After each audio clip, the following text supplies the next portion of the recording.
Where the spell ends, true magic begins. A story of the soul's phantom pain, silence louder than a scream, and a void between worlds bridged by a single, hesitant touch in the dark. The silence was the loudest thing Draco had ever heard. It wasn't a peaceful silence.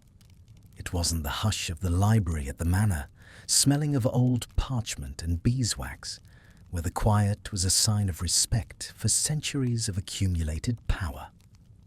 This silence was a void. It was a physical weight pressing against his eardrums, a vacuum that sucked the air out of the room and left nothing but the stale, damp scent of mildew and cheap plaster. Draco sat on the edge of a mattress that sagged in the middle, staring at his hands. They were trembling, a fine, rhythmic tremor that started in his fingertips and echoed all the way up to his shoulders. He clenched his fists, knuckles turning white, but the shaking didn't stop. It was the withdrawal. It was the phantom limb syndrome of a soul that had been amputated. For 20 years, magic had been his blood. It had been the hum in his veins, the heat at the back of his neck, the instinctive knowledge that he was more. It was the sixth sense that told him when someone was watching, the invisible shield that kept the cold out, the effortless extension of his will. Now there was just biology. Bone, muscle, blood. Fragile, heavy, and sickeningly quiet. He looked at the glass of water sitting on the scarred wooden table 3 feet away. The impulse to summon it was so ingrained, so primal, that his mind reached out before he could stop it. He felt the mental muscle flex, the familiar pathway where intent usually transformed into reality. Nothing happened. The glass didn't tremble, the air didn't ripple. There was no spark, no connection, just the dull, mocking reality of physics. He was cut off. The binding curse placed upon him by the Wizengamot didn't just suppress his magic, it walled it off. He could feel it, screaming silently behind an impenetrable barrier deep within his chest, clawing to get out, burning him from the inside while his skin froze in the drafty London flat. "Actio," he whispered, his voice cracking. It was a pathetic sound, a prayer to a dead god. The glass remained still. Draco squeezed his eyes shut, breathing through the nausea. Daniel Black. That was the name on the passport in the drawer. That was the name on the lease. Draco Malfoy had not been sent to Azkaban. He had been sentenced to oblivion, erasure, the ultimate mercy of the victors, to let him live, but to kill everything that made him who he was. A sharp, rhythmic thudding against the window pane broke his concentration. Rain. It had been raining for 3 days.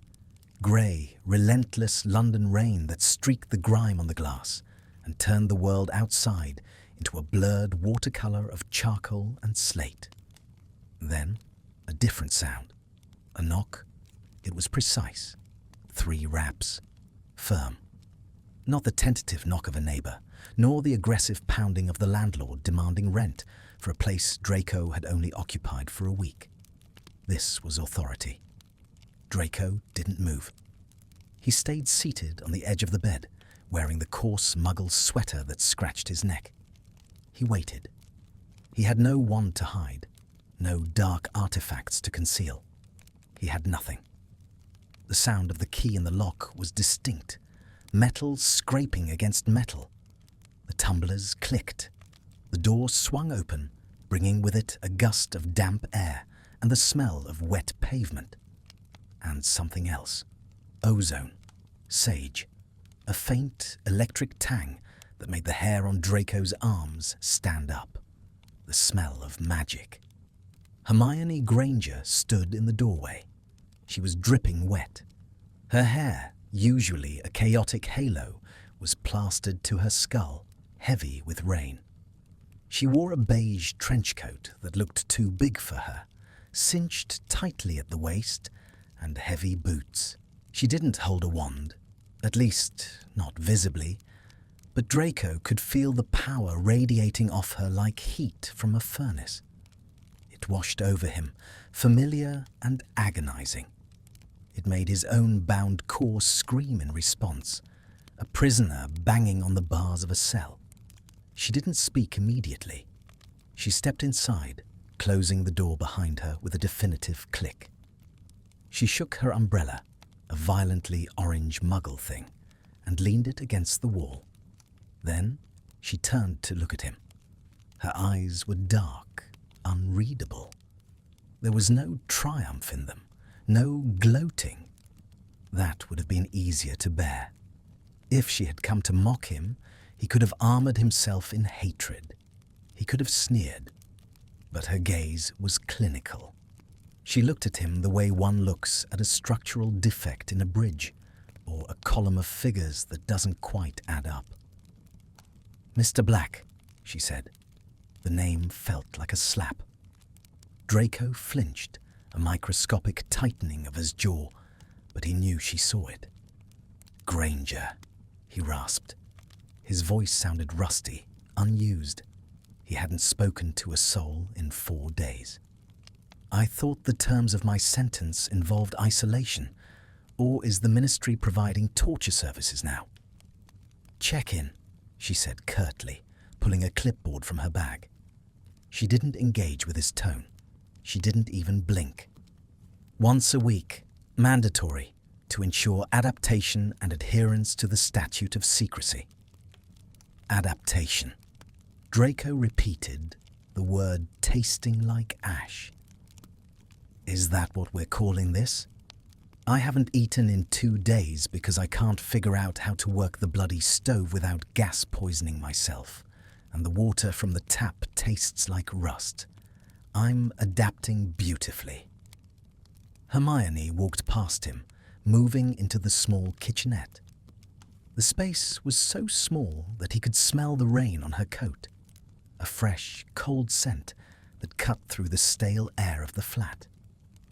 She moved with a purposefulness that irritated him.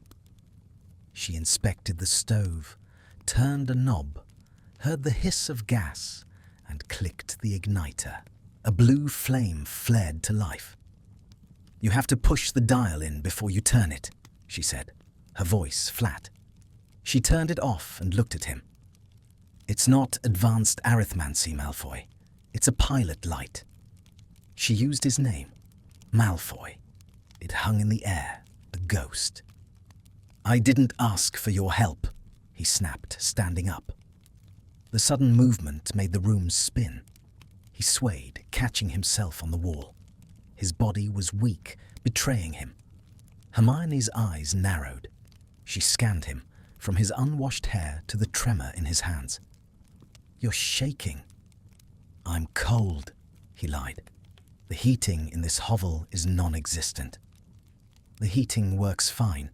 I checked it before you moved in." She took a step closer, violating the distance he tried to keep. "You're going through withdrawal, magical depletion." "I am not," he hissed, pushing himself off the wall to stand straight, drawing on pure pride to keep his spine rigid. "I am simply adjusting to the lack of noise. Your world is incredibly loud, Granger, and filthy."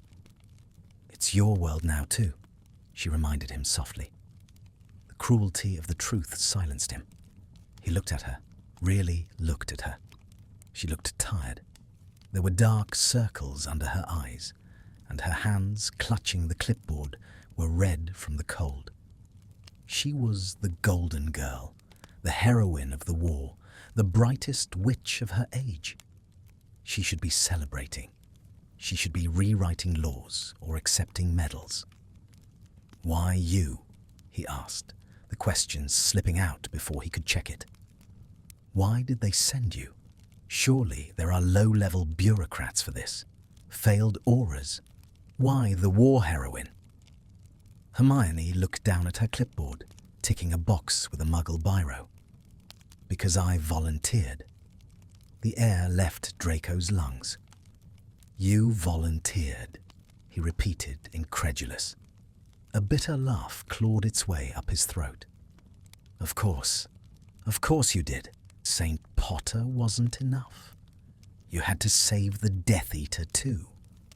Or did you just want a front row seat to the show? Wanted to watch the pureblood prince learn how to scrub his own toilet? He took a step toward her, trying to use his height, trying to summon the menacing aura he used to wear like a cloak. But without magic, the intimidation was hollow. He was just a skinny, starving man in a dirty sweater. Hermione didn't flinch. She didn't retreat.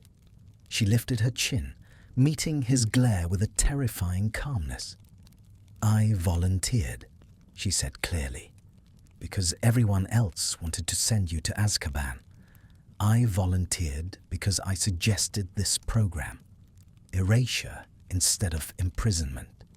Rehabilitation instead of rotting in a cell with dementors. Draco froze. The revelation hit him harder than a curse. She was the architect of his hell. She had designed this cage. You did this, he whispered. The hatred flared, hot and bright, the first real emotion he had felt in days besides despair. You stripped me. I kept you alive, she corrected. Her voice hardened, losing its professional detachment for a fraction of a second. You're alive, Draco. You have a flat. You have a stipend. You have a chance to exist. That is more than you deserve, and we both know it. She reached into her bag and pulled out a brown paper envelope, placing it on the table. Your allowance for the week. There are grocery vouchers inside, and a guide to the local bus routes. Draco stared at the envelope as if it were contaminated. I don't want your charity. It's not charity, it's state-mandated support. She checked her watch, a small, modest thing on a leather strap. I'll be back next Tuesday. If you burn the flat down before then, the fire department number is by the phone. If you get arrested, don't call me. I only deal with magical breaches. She turned to leave. The dismissal was so abrupt, so total, that Draco felt a sudden, irrational panic. As much as he hated her, as much as her presence was a reminder of everything he had lost, she was the only thing in this room that made sense. She was the only one who knew him. When she walked out that door, Draco Malfoy ceased to exist again, and only Daniel Black remained. Wait, he said. She paused, her hand on the doorknob. She didn't turn around. Draco swallowed the lump in his throat. He needed to hurt her. He needed to make her feel a fraction of his powerlessness. Does Weasley know? He sneered. Does he know you spend your afternoons visiting the man who watched his sister get tortured? It was a low blow, a desperate, jagged shard of glass thrown in the dark. Hermione's shoulders stiffened. The air pressure in the room dropped. The light bulb overhead flickered, buzzing angrily, a leakage of her accidental magic. For a moment, Draco thought she might turn around and hex him, laws be damned. He almost hoped she would.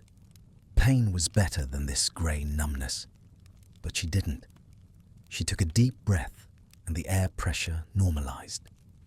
Ron and I aren't together anymore, she said quietly to the door. And what I do with my work is none of his business.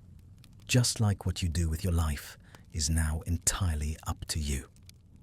She opened the door. The sound of the rain rushed back in, a roar of water and wind. Eat something, Malfoy, she said over her shoulder. You look like a ghost. Then she stepped out, and the door clicked shut. Draco stood in the silence. He stared at the wooden panels of the door, waiting for the sound of apparition, the telltale crack of her vanishing. But it didn't come. She was walking. She was walking down the stairs, out into the Muggle street, taking the slow human way home. He walked to the window and pressed his forehead against the cold glass. Down below, on the slick, rain-lashed pavement, he saw her figure emerge. She opened the orange umbrella, a ridiculous splash of colour in the grey world, and walked away, disappearing into the fog. Draco slid down the wall until he hit the floor. He pulled his knees to his chest, wrapping his arms around himself to stop the shaking. He looked at the stove she had lit. The blue flame hissed steadily, a small controlled fire. She had left the pilot light on. Draco stared at the flame, the only source of warmth in the darkening room. He hated it. He hated her. And God, he was so hungry. He crawled toward the kitchen, the silence of the flat settling over him like a shroud, waiting for the night to truly begin. The hunger was a dull, persistent ache, sitting low in his stomach like a swallowed stone. It was a sensation Draco had known before, only in the abstract, during the war perhaps, in the frantic days before the Battle of Hogwarts. But never like this. Never as a defining feature of his existence. This was a pedestrian, humiliating hunger. It was the hunger of a man who had stared at a tin of tomato soup for 2 hours because he could not figure out how to operate the rusted manual can opener provided in the starter pack the Ministry had so generously left him. Draco sat at the small wobbly table, his breath pluming faintly in the cold air. The flat was freezing. He had forgotten to pay the gas bill, or perhaps he hadn't understood how to pay it. The paper slip had arrived 3 days ago, covered in Muggle numbers and warnings in red ink, and he had simply stared at it until the headache behind his eyes became blinding. Yesterday, the heat had cut out. He looked at his hands. They were paler than usual, the skin translucent, stretched tight over the knuckles. They wouldn't stop shaking. It wasn't just the cold, it was the withdrawal. He could feel the magic missing. It wasn't a numbness, it was the opposite. It was a phantom pain, sharp and electric. Every time he reached for a cup, his mind instinctively calculated the trajectory for a summoning charm, only to misfire into the clumsy reality of reaching out a physical limb. His brain was wired for a world that no longer answered him. He felt like a man who had walked on gravity-defying stilts his entire life and had suddenly been chopped down to his knees, forced to crawl through the mud. He picked up the knife. It was a dull, serrated steak knife. He had given up on the can opener. Violence was a language he still understood. If he couldn't use the tool, he would force his way in. He positioned the tip of the knife against the lid of the tin. He visualized the metal parting. For a split second, he felt the familiar surge of intent, the diffindo rising in his chest, a wave of power ready to slice clean through the obstacle. The wave crashed against the wall of the binding curse. The magic recoiled, burning his insides like acid. Draco gasped, his hand slipping on the handle. The knife skidded off the metal rim. It didn't slice the tin. It sliced the soft, fleshy webbing between his thumb and index finger. The pain was immediate and hot. A shock of bright, vivid red welled up, spilling over his palm and dripping onto the cheap linoleum floor. "Shit!" he hissed, dropping the knife.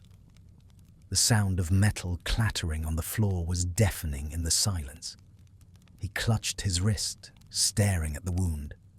It was deep, too deep. In his old life, this would have been a nuisance, a flick of a wand, a muttered episci, and the skin would have knit together before the first drop of blood hit the floor. He wouldn't even have paused his conversation. Now, he watched the blood flow with a terrifying sense of finality. It pumped rhythmically, driven by the panicked beating of his heart. He was leaking. He was a vessel that could be broken, and there was no magic to put him back together. "Heal," he whispered, squeezing his eyes shut. He pushed every ounce of his will toward the injury. "Heal, damn you!" The blood kept coming. It was warm, sticky, and smelled of copper, a smell so aggressively human it made him gag. He stood up, kicking the chair back, and stumbled toward the sink. He turned the tap. Nothing. The pipes groaned, but no water came out.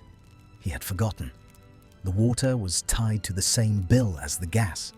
Or had the pipes frozen? He didn't know. He didn't know anything about this world. Panic, cold and sharp, spiked in his chest. He was going to bleed out in a council flat in Hackney over a tin of tomato soup. The absurdity of it made his vision blur. Then the door opened. He hadn't heard the knock. The blood rushing in his ears drowned out everything. Hermione Granger stood in the doorway, a canvas tote bag on her shoulder, shaking rain from her hair. She looked up, her expression shifting instantly from administrative fatigue to sharp alert. "Malfoy?" She dropped the bag. It hit the floor with a heavy thud. In 3 strides, she was across the room. Draco tried to hide his hand behind his back, a reflex of pride that was as useless as it was pathetic. "Get out," he snarled, though his voice lacked any real bite. He was swaying. "Show me," she ordered. Her voice wasn't the screechy nag of their school days. It was the voice of a soldier. She didn't wait for his permission. She reached out and grabbed his wrist. Her hands were cold from the outside air, but rough and solid. She pulled his hand into the light. "Jesus," she muttered. "A Muggle curse." She looked at the blood dripping onto her own boots, then up at his face. "What did you do?" "I was hungry," Draco said, the words slipping out before he could filter them. The humiliation burned hotter than the cut. "The tin, it wouldn't open." Hermione's eyes darted to the table, to the dented soup can and the bloody knife. Her expression fractured. For a second, he saw pity, and he hated her for it. He tried to yank his hand away. "I don't need your help. Leave me alone." "Stop it," she snapped, tightening her grip. She wasn't using magic to hold him, just strength. She was surprisingly strong. "You've severed a vein. If I don't bind this, you'll pass out in 5 minutes." "Let me pass out," he muttered, leaning heavily against the counter. It would be an improvement. Hermione ignored him. She looked at the sink, tried the tap, and frowned when it sputtered dry. She pulled her wand from her sleeve. Draco flinched. The sight of the hawthorn wood, or was it vine? He couldn't remember, made his stomach lurch. He expected a spell. He braced himself for the wash of magic that would remind him of everything he wasn't. But she paused. She looked at him, seeing the terror in his eyes, the way he recoiled from the instrument of his salvation. Slowly, deliberately, she put the wand back in her pocket. "Sit down," she said quietly. "You're not going to fix it?" he asked, confused. The blood was still flowing. "I can't fix you with magic, Malfoy. That's the point of the sentence, isn't it? No magical interference unless life-threatening." She guided him to the wobbly chair and forced him down. "I have a first aid kit." She moved to her bag, rummaging through it until she produced a white plastic box. She knelt in front of him. The position was jarring. Hermione Granger on her knees before Draco Malfoy, not in supplication, but in service. She pulled out a bottle of antiseptic and a roll of gauze. "This is going to sting," she warned. She didn't look at his face. Her focus was entirely on his hand. She poured the liquid over the cut. Draco sucked in a breath through his teeth, his body jerking taut. It burned like fire. It was a raw, chemical pain, devoid of the numbing comfort of healing spells. "Fuck! Breathe," she instructed calmly. She took a cotton pad and began to clean the wound. Her touches were efficient, clinical, yet careful. She wasn't rough. She held his hand as if it was something valuable, something that could break. Draco stared at the top of her head. He could see the chaotic curls, the few premature grey hairs near her temple. He was close enough to smell her shampoo, something herbal, like rosemary and mint. It was a clean, alive smell in a room that smelled of rot. "Why didn't you use the wand?" he asked. His voice was barely a whisper. The fight had drained out of him, leaving only exhaustion. Hermione didn't look up. She was wrapping the white gauze around his palm, pulling it tight to apply pressure. "Because you flinched." "I didn't." "You did." She tied the knot and finally looked up. Her eyes were brown and warm, and they were searching his face with an intensity that made him want to look away. "You're reacting to magic like it's a threat. That's unexpected." "It's not a threat," Draco spat, looking at his bandaged hand. It looked clumsy. A white boxing glove. "It's a reminder. I don't want your pity, Granger, and I don't want your magic dangling in my face when I can't touch it." "It's not pity," she said, standing up. She brushed the dust off her knees. "It's maintenance. You're my assignment. If you die of blood loss because you can't open a soup can, the paperwork will be a nightmare." It was a joke, a weak, dry attempt at humor. Draco stared at her. He didn't laugh, but the tension in his shoulders dropped a fraction of an inch. "The water is off," he said. "I know. I'll call the council. And the heat. I'll call them too." She paused, biting her lip. "I brought food. Not tins. Fresh things. Bread. Cheese. Fruit." Draco looked at the tote bag. His stomach roared in anticipation, stripping away the last of his dignity. "Thank you," he said. The words tasted like bile, but he forced them out. He had to. He was learning that pride was a luxury he could no longer afford. Hermione watched him for a moment longer. The silence stretched between them, heavy and loaded. For the first time, it wasn't hostile. It was just sad. Two soldiers in the aftermath, one standing, one fallen. "Your hands," she said softly. "They're shaking." Draco hid his uninjured hand under the table. "I told you, it's the cold." "It's the magic," she corrected him. She didn't say it with judgment. She said it like a diagnosis. "Your body is trying to channel energy that has nowhere to go. It's like nervous energy. You need to burn it off." "How?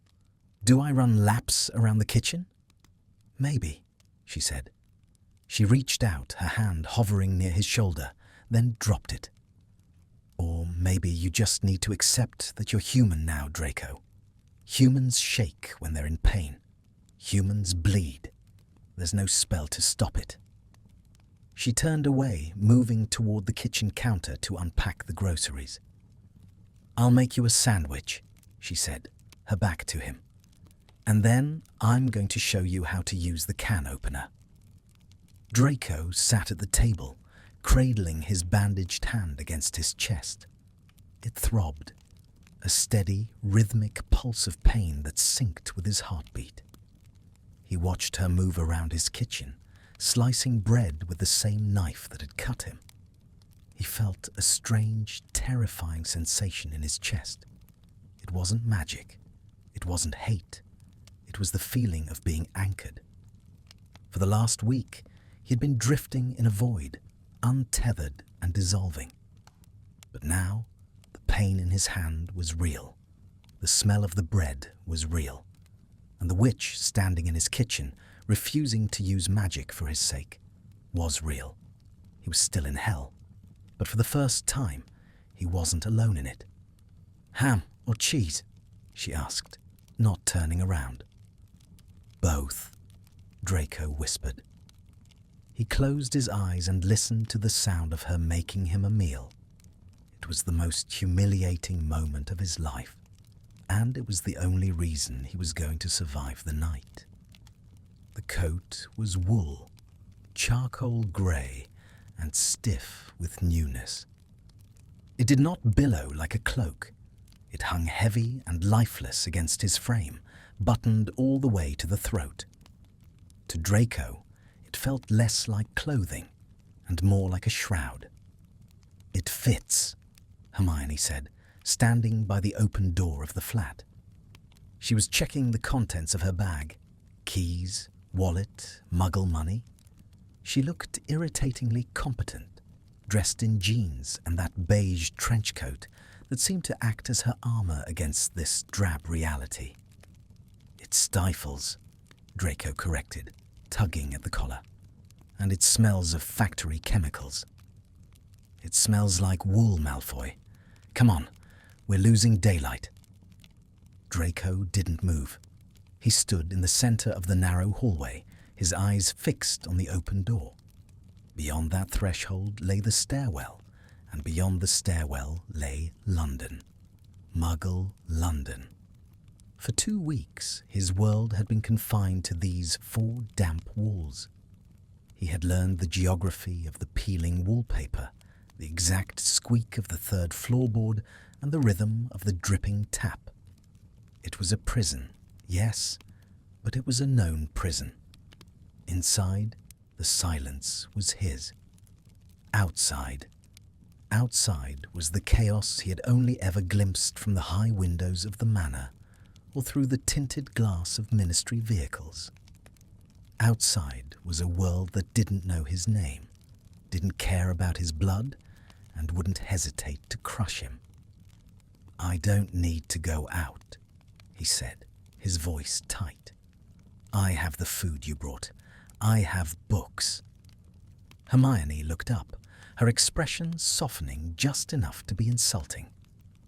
"Agoraphobia is a common side effect of displacement, Draco. But if you don't leave this flat, the walls will start closing in. You need to map your territory. You need to know where the pharmacy is, where the bus stop is." "I don't ride buses." "You do now. Daniel Black takes the number 38 to get to the library." She held the door open wider, a silent challenge. "Are you coming, or do I have to note in my report that the subject is refusing integration?" Draco clenched his jaw until his teeth ached. He hated the way she wielded that report like a weapon. But more than that, he hated the tremor of fear fluttering in his gut. He was a Malfoy. He had faced the Dark Lord in his own drawing room. He would not be cowed by a trip to a Muggle high street. He stepped forward, moving past her. He made sure not to brush against her, keeping a rigid distance. "Lead the way, Warden." The descent was pedestrian and humiliating. 3 flights of stairs that smelled of cabbage and stale cigarette smoke. There were no moving staircases here to carry him effortlessly downward. Just gravity and the dull thud of his own boots on concrete. When they pushed open the heavy front door of the building, the noise hit him first. It was a physical blow, a wall of sound that had no texture, no rhythm. In the magical world, noise rippled. It had currents. The hum of Diagon Alley was a symphony of spellwork, goods moving, and magical fires. This was just a roar. Engines grinding, horns blaring, 1,000 overlapping conversations that meant nothing, the screech of brakes. Draco flinched, stopping dead on the pavement. The air was thick with exhaust fumes, tasting of burnt rubber and oil. It coated his tongue instantly. "Breathe." Hermione's voice came from his left, low and grounding. "It's just rush hour." "It's barbaric," he muttered, blinking against the grey glare of the sky. People were streaming past them, a river of strangers with their heads down, marching with terrifying purpose. They didn't look at him. They didn't part for him. One man in a suit clipped Draco's shoulder hard enough to spin him around. "Watch it, mate," the man barked, not even slowing down. Draco's hand flew to his pocket. His fingers curled around empty air. The panic flared instantly, hot and white. Wand. Where was his wand? He needed to hex the man, to shield himself, to assert the space that was his birthright. But there was nothing there, just the lining of the cheap wool coat. He stood frozen on the sidewalk, his hand still clutching his empty pocket, his heart hammering against his ribs like a trapped bird. He was naked.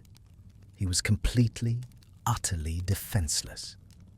Any one of these muggles could hurt him. They could swarm him, and he would have no way to stop them. The realization was so absolute it made his knees buckle. Draco. A hand gripped his elbow. It wasn't gentle, but it was firm. It was an anchor. He looked down. Hermione was there, her face turned up to his, her brows knit together. She wasn't looking at the crowd. She was looking only at him. "You reached for it," she said quietly. It wasn't a question. Draco swallowed dryly. "He touched me. He dared to. He bumped into you. It happens. It's not an attack." She tightened her grip on his elbow, steering him away from the flow of foot traffic and toward the curb. "Walk with me. Don't stop. If you stop, you become an obstacle. You have to flow with them." "I am not one of them," he hissed, though he let her guide him. He felt sick. The world was spinning too fast. The colors were too bright. Garish advertisements screaming from billboards, red buses looming like monsters. "For all intents and purposes you are," she said, her voice devoid of sympathy, but full of pragmatic truth. "Keep your eyes up. Don't look at the ground. Look at where you're going."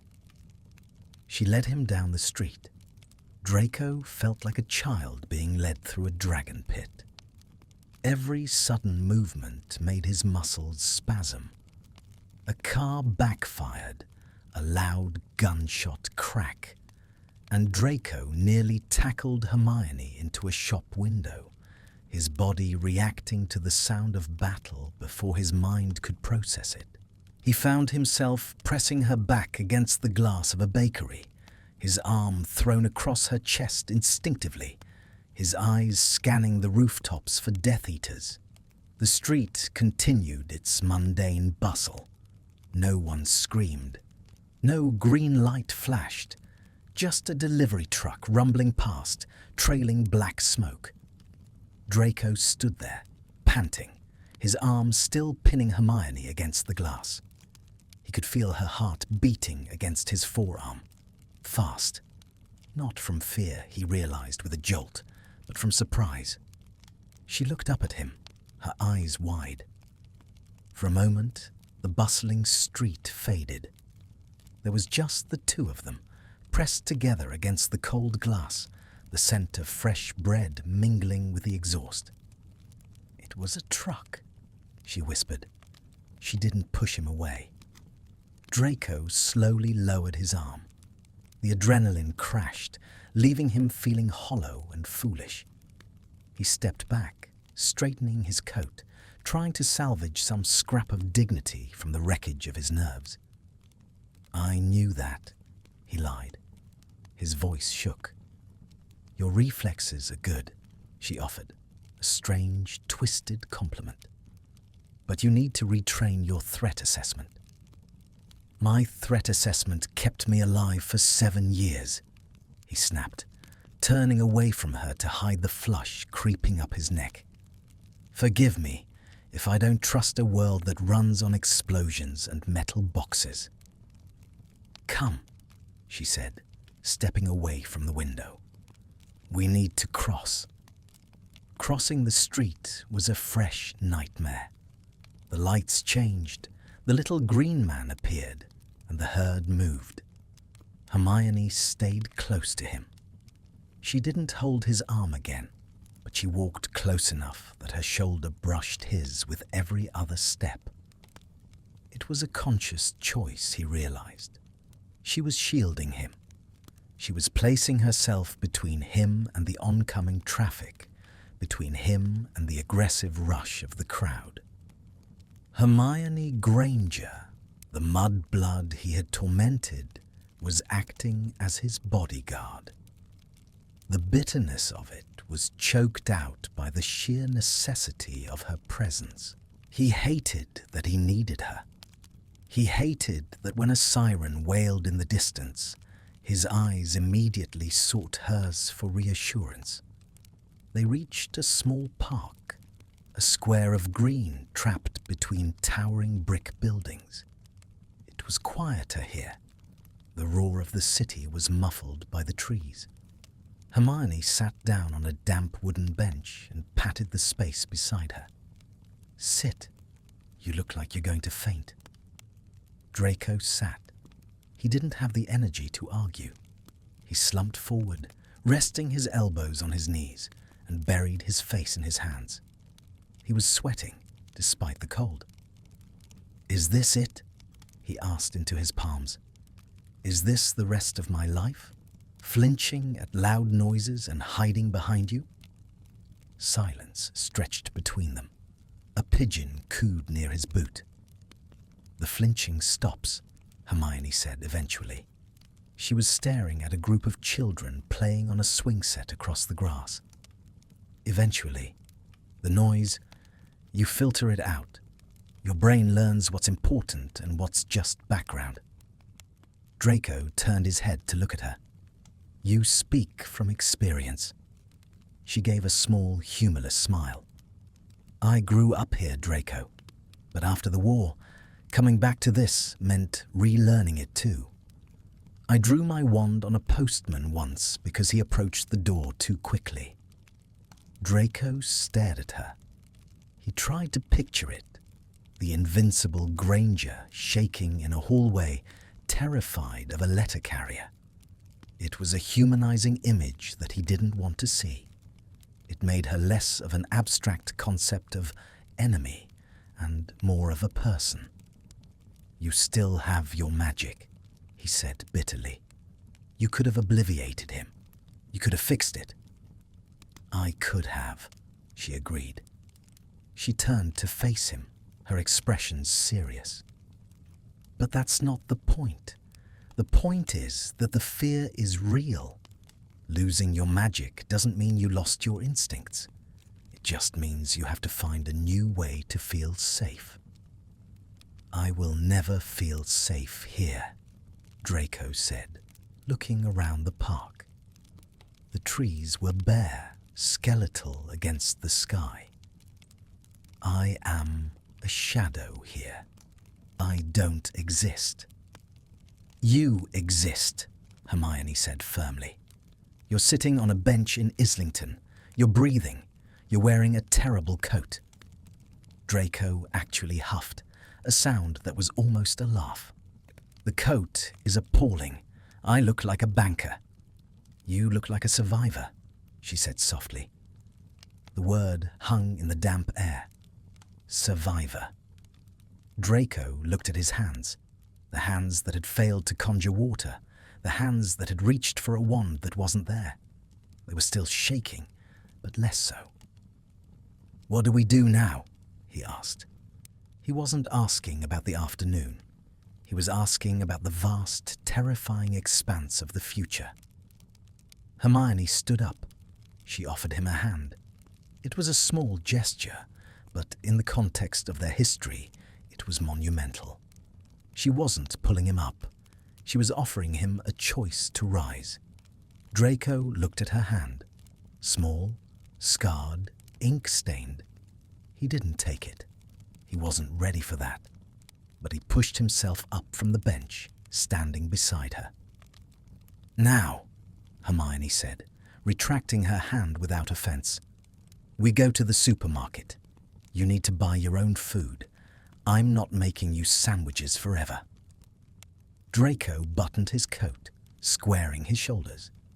The fear was still there, a cold current under his skin, but the panic had receded. "Lead on, Granger," he said, his voice regaining a sliver of its old drawl. "Let us conquer the produce aisle." She rolled her eyes, but as they walked back out onto the busy street, he noticed she stayed on his right side, the side where his wand arm used to be, covering his blind spot. He didn't thank her. He couldn't. But as the noise of London swallowed them again, he didn't pull away. For the first time, he matched his stride to hers, letting her cut a path through the chaos, following in her wake like a ship finding harbour in a storm. He was Daniel Black, a man who feared loud noises. But as long as she was walking next to him, he was also secretly still Draco Malfoy. Because she remembered. And for today, that had to be enough. The storm did not arrive with the dramatic fanfare of a magical tempest. There was no crack of thunder that shook the foundations, no green-tinged clouds swirling in unnatural shapes. It was simply a deluge, a heavy, drowning London downpour that battered the roof of the tenement building like 1,000 frantic hands trying to break in.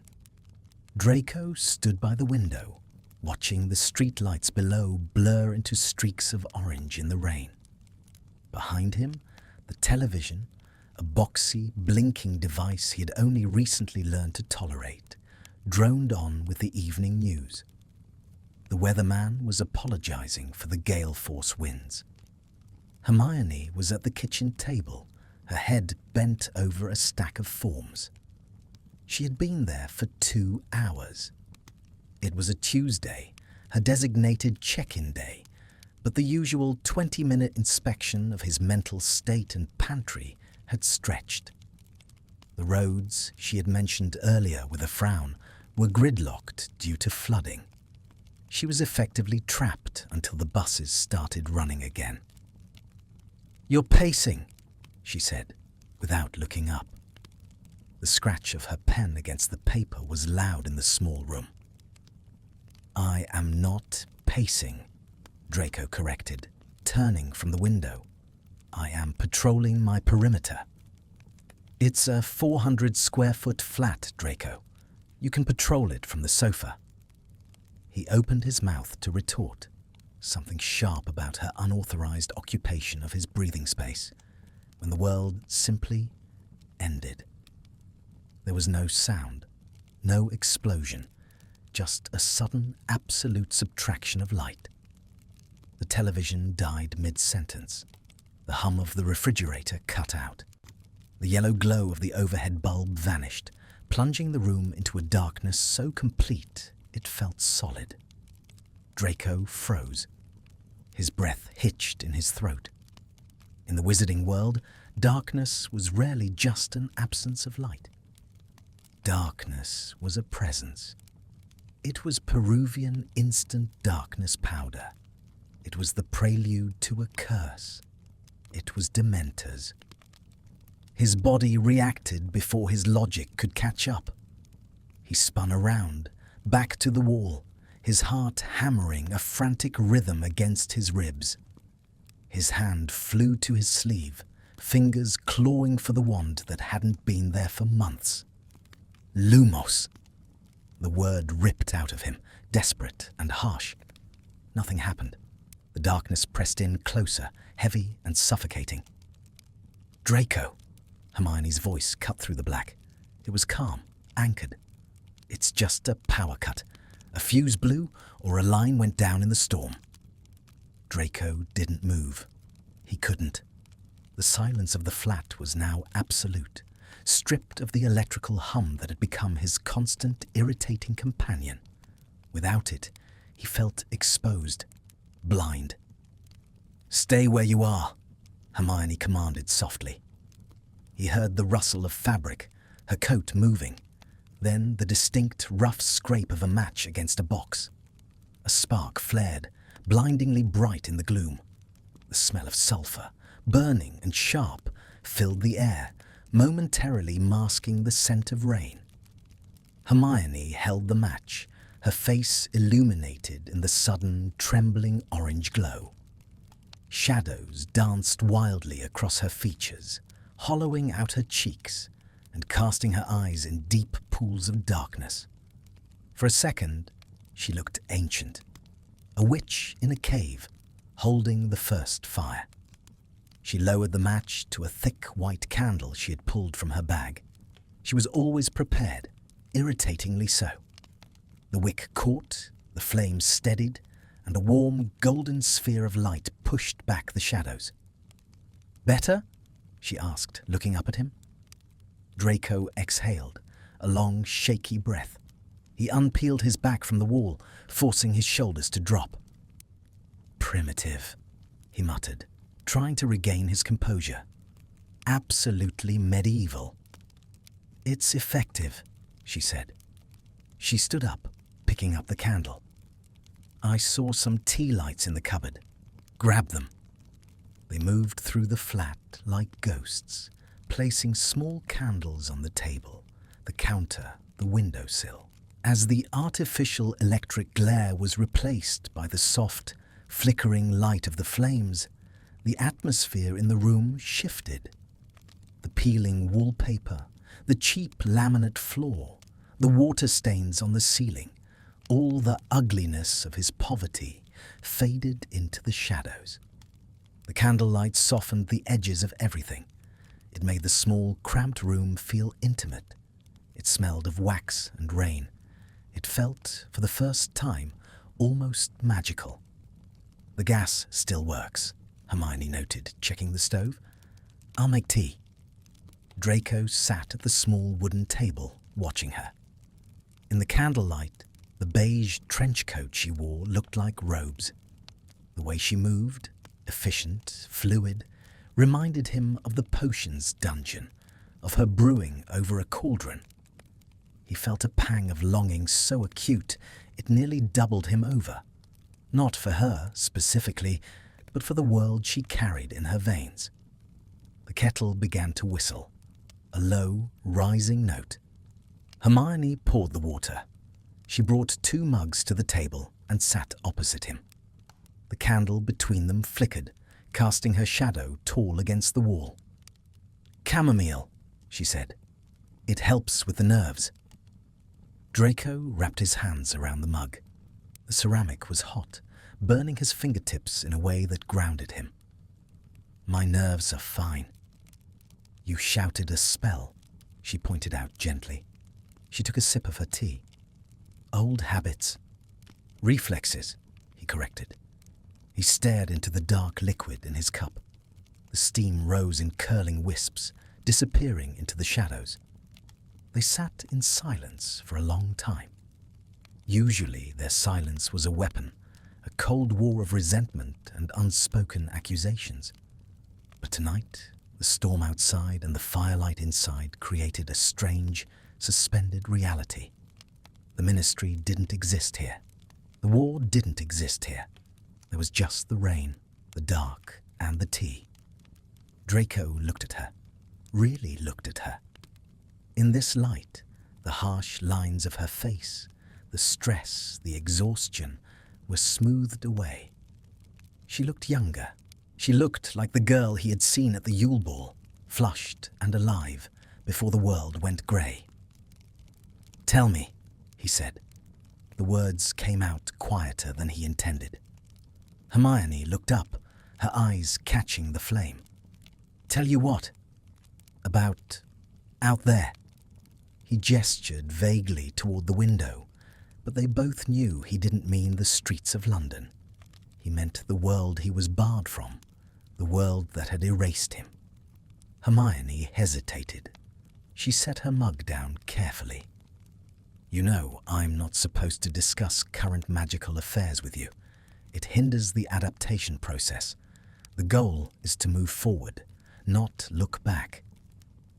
To hell with the process, Draco said, his voice cracking with a sudden raw intensity. I am sitting in the dark in a council flat, drinking bagged tea. I have adapted, Granger. I have been erased. Just tell me. He leaned forward, his face half illuminated by the candle. The castle. Have they finished the repairs on the astronomy tower? Hermione softened. The bureaucrat vanished, leaving only the woman who remembered the same ruins he did. Yes, she whispered. Last month, they used the original stone. You can't even tell where the curse hit. Draco closed his eyes, visualizing the stone parapet, the wind, the height. And the greenhouses. Flourishing. Neville. Professor Longbottom has bred a new strain of venomous tentacula. It doesn't bite, it just hums. A small, genuine smile tugged at the corner of Draco's mouth. Of course he did, the sentimental fool. It's actually quite soothing, Hermione defended, though she was smiling too. The students love it. Students, Draco echoed. The word was a heavy stone. Slytherin House? It's different, she admitted honestly. Smaller, quieter, but they're there. McGonagall got rid of the password for the dungeon. She said hidden entries foster exclusion. She would, Draco scoffed, but there was no venom in it. It was a familiar dance, a comfortable rhythm of house rivalry that felt like putting on an old, well-fitted coat. He opened his eyes and looked at her. The candle flame danced in her irises, turning them into pools of liquid amber. She wasn't looking at him with pity tonight. She was looking at him with recognition. She was the only person in the world who knew who he really was. To everyone else, he was Daniel Black, the recluse in 4B. To her, he was the boy on the tower, the boy in the manor, the boy who had made the wrong choices and was paying for them in silence. Do you miss it? She asked. The question was dangerous. It stripped away the pretense. I miss the magic, he confessed, the truth tumbling out into the safety of the dark. Not the power, not the status. I miss the feeling of it, the way the air tastes before a storm, the way the staircases groan when they change. I miss belonging to the physics of the world. He looked at his hands, pale and useless in the candlelight. I feel like a ghost, Granger. I'm walking through walls, but I'm the one who's transparent. Hermione reached out. Her hand hovered across the table, close to his, but not touching. The heat from her skin radiated toward him, a faint human warmth. You're not a ghost, she said fiercely. Ghosts are echoes. You are flesh and blood. You are here. You are drinking tea. You are surviving. Is this survival? He asked, meeting her gaze. Or is it just a very long funeral? It's a chrysalis, she said. It's messy, and it hurts, and it looks like death, but it's not. The air between them grew thick, charged with something that wasn't magic, but felt dangerously like it. The tension that usually pushed them apart, the repulsion of enemies, had inverted. It was a pull, a gravity. Draco watched the way the light played on her throat as she swallowed. He thought about how easy it would be to reach across the 6 inches of table and touch her hand. to anchor himself to the only solid thing in his universe. He didn't move. He couldn't. The risk was too great. If she pulled away, the rejection would shatter him more completely than the loss of his wand ever had. But she didn't pull back either. She sat there, her hand resting near his, breathing in the same stale, candlelit air. "The lights will come back on soon," she said, her voice low, almost regretful. "I know," Draco replied. "The world will be loud again." "I know." "Draco," she said. It was the first time she had used his name without a prefix or a sneer in a long time. "You asked about the castle, but you didn't ask about your vault, or your properties, or your old friends."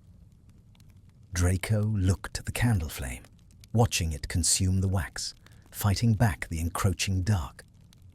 "I didn't ask," he said softly, "because nothing that matters is left in those places." He looked up at her, and the confession hung there, unspoken but deafening. "The only thing that matters from before is sitting right here." A flicker. The overhead bulb buzzed. They both flinched. The electric light slammed back into existence. Harsh, yellow, unforgiving. It flooded the room, washing away the shadows, exposing the peeling paint, the cheap furniture, the grim reality of the flat. The intimacy evaporated instantly, scorched by the glare. Hermione blinked, shielding her eyes. She pulled her hand back as if burned. She sat up straighter, clearing her throat, reaching for her pen. The transition was jarring. She was the case officer again. He was the subject. "Right," she said, her voice brisk, though her cheeks were flushed. "Power's back. I should check the fuse box on my way out, just in case." She stood up, gathering her papers with frantic, clumsy movements. Draco remained seated. He blew out the candle between them. The wick smoked, a thin grey ribbon curling up toward the electric bulb. "Granger," he said, as she moved toward the door. She paused, hand on the latch, not turning around. "Yes?" "The tea," he said. He wanted to say thank you. He wanted to say stay. He wanted to say turn off the lights and come back. It was adequate. He saw the tension leave her shoulders, a small exhale. "I'll see you next week, Malfoy," she said. The door clicked shut. Draco sat alone in the bright, humming kitchen. He looked at the empty chair where she had sat. He reached out and touched the rim of her mug. It was still warm. He wrapped his hand around it, stealing the last of her heat, and listened to the rain, wishing for the dark. The morning sun was cruel. It didn't warm. It merely exposed. It streamed through the unwashed window of the flat, illuminating every speck of dust dancing in the stale air, every coffee ring on the table, every crack in the plaster. It was a cold, forensic light, the kind that leaves no shadow to hide in. Draco stood by the counter, waiting for the kettle to boil. He had mastered this ritual. Fill the kettle, press the switch, wait for the click. It was a small, pathetic victory, but it was his. For a few days, the crushing weight of the silence had lifted, replaced by a tentative, fragile routine. He had almost convinced himself that this smallness, this quiet, was sustainable. Then the key turned in the lock. It was Tuesday. She was early. Draco didn't turn around immediately. He poured the water into his mug, watching the steam rise, steeling himself for the weekly intrusion. He expected the usual, the clipboard, the questions about his sleep, the vouchers. But when Hermione entered, the air in the room didn't shift with her usual bustle of efficiency. It grew heavy, static. Draco. Her voice was different. It lacked the professional cadence she wore like armor. It was soft, edged with a hesitancy that made the hair on the back of his neck stand up. He turned slowly. Hermione stood by the door, clutching her bag with both hands. She wasn't looking at her clipboard. She was looking at him, and her expression was terrifying. It was the look of a healer walking into a waiting room to tell a family that there was nothing more to be done. "What?" Draco asked. The word was sharp, a reflex. She didn't answer. She walked to the table, her movements stiff, and pulled out a thick, cream-colored envelope. It wasn't the cheap recycled paper of the ministry's social services department. It was heavy parchment, expensive, formal. She placed it on the table. It sat there between them like a loaded gun. "It came this morning," she said quietly. "Department of Magical Law Enforcement, Property Division." Draco stared at the envelope. He knew what it was. Deep down in the hollow place where his magic used to be, he had known this was coming since the day the gavel fell. But knowing it and seeing it were two different species of pain. He walked over to the table. His hands weren't shaking today. They were numb. He picked up the envelope. It had the wax seal of the ministry, broken by Hermione's security clearance. He pulled out the parchment. "Notice of final liquidation and title transfer." The words were printed in bold, uncompromising black ink. Subject: the estate commonly known as Malfoy Manor, Wiltshire. Status: sold. Proceeds: seized for War Reparations Fund. Contents: auctioned, destroyed. Buyer: the Ministry of Magic, Historical Archives and Public Trust. Draco read it twice. The words swam before his eyes, rearranging themselves into a death sentence. Sold. Not seized and held. Sold. Gone. "They emptied it," he said. His voice sounded calm, distant, as if he was speaking from underwater. "The library?" "The dark artifacts were incinerated," Hermione said. She was standing very still, watching him closely. "The rest, the books, the furniture, they're being catalogued for auction. And the portraits." Draco looked up. His eyes were wide, glassy. "My ancestors. The gallery." Hermione hesitated. That pause was a blade to his gut. They were deemed non-sentient dark objects, due to the nature of the enchantments used to animate them. "They burned them," Draco whispered. The realization hit him with the force of a physical blow. "They burned them. My grandfather, Abraxas, even the ones who didn't fight, just paint and canvas." "I tried to file an injunction," Hermione said quickly, taking a step toward him. "I argued for historical preservation. I tried, Draco. But Shacklebolt, the public sentiment, they wanted it gone. They wanted the symbol of it gone." "The symbol," Draco spat. The numbness vanished, replaced by a surge of white-hot rage that started in his toes and roared up his spine. It was a violent, thrashing thing. He crushed the parchment in his hand. "It wasn't a symbol," he shouted, the sound exploding in the small room. "It was my home. It was my history. It was the only proof that I existed before this." He threw the crumpled ball of paper at her. It bounced harmlessly off her coat, a pathetic projectile, but the intent was lethal. "Draco, listen. No, don't you dare speak to me with that condescending, pitying tone. You knew this was happening." He advanced on her, backing her against the door. He wanted to terrify her. He wanted to make her feel as small and powerless as he felt. "You come here with your tea and your candles, and your little speeches about survival while you're signing off on the destruction of my bloodline. I didn't sign off on it, Hermione shouted back, her own temper flaring. I fought it. Do you think I wanted this? Do you think I get any pleasure from watching you lose everything? Yes, Draco screamed. He spun around and grabbed the mug of coffee from the counter, the mug she had drunk from 3 nights ago, the mug that had held a moment of peace. He hurled it across the room. It smashed against the wall with a satisfying, violent crash. Shards of ceramic exploded outward, raining down onto the cheap linoleum. Coffee splashed like black blood across the peeling wallpaper.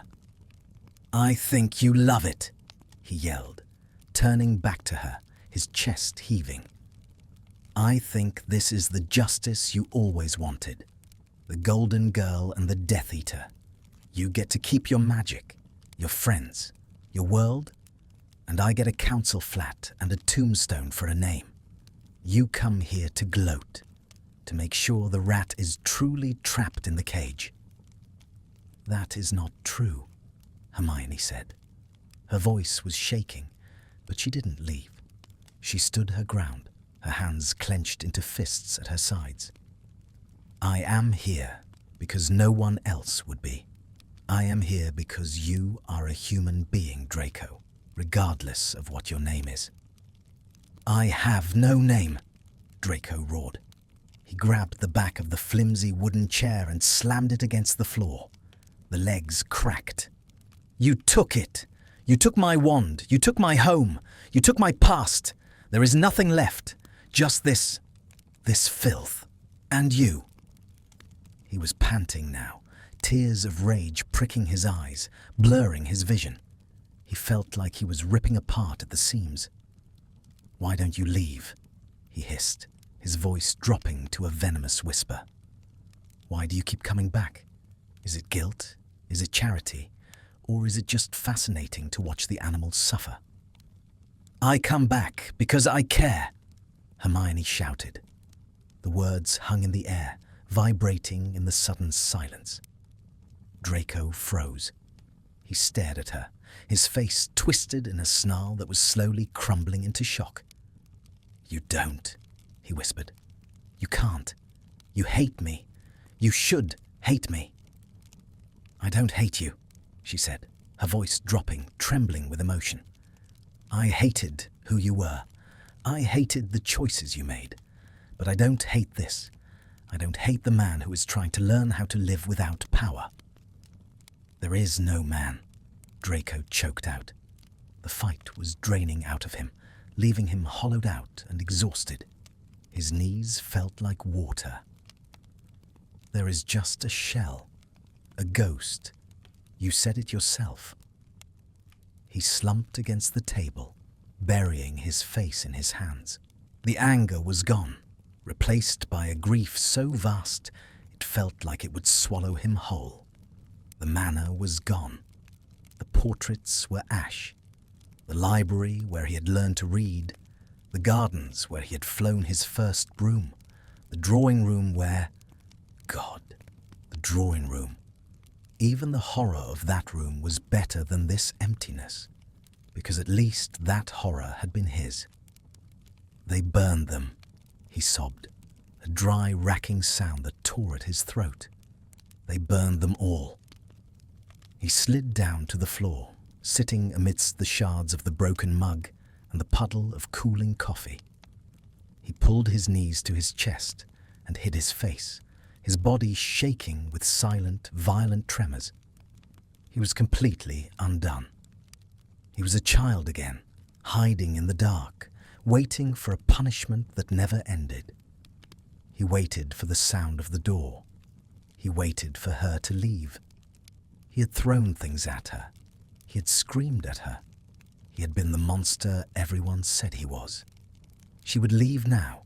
She would file her report, subject unstable, violent, regressing, and she would never come back. He heard footsteps.